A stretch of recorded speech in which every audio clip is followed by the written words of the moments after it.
Magsasaka sa San Juan, Ilocos Sur, natagpuang tadtad ng saksak ang katawan. May ulat si Ivy Hernando. Nakadapa at tadtad ng saksak ng matagpuan ng 55 anyos na magsasaka na si Felix Berto Valangka sa bulbunduking bahagi ng Sitio Naguludan, Barangay Daraw, San Juan, Ilocos Sur. Kwento ng anak ng biktima. Nagpunta sa bukid ang kanyang ama, ngunit simula noon, hindi na siya nakauwi. Tagsapa na nagluto, nagpaspas na nagluto, mabisinday jayan kung kuna.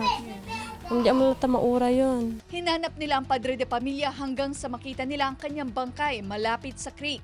Hindi umano bababa sa 10 malalalim na saksak ang tinamo ng biktima na ginilitan pa. Hinala ng pulisya, hindi iisang gumawa sa krimen. Posibleng matindi yung galit, ma'am, yung nang gumawa nito. Sa tandya namin, ma'am, baka hindi lang isa. Sa dami ng sugat sa katawan. Posible rin daw na nanlaban ang biktima sa mga salarin. May dugo sa nung naiwan yung mga gamit niya, tapos mga 5 meters may dugo na naman, ma'am. Kaya masasabi namin na lumaban to o tumakbo. Sa likod pa ng bundok na yun natagpuan ang biktima na tadtad ng saksak. Hinala ng mga kaanak at residente, posibleng kakilala din ng biktima ang gumawa sa krimen. Walang alam ang mga anak kung sino ang nakalitan ng kanilang ama, pero hustisya ang kanilang hiling. Sapay ko matamakonsensya ka, sino ka man.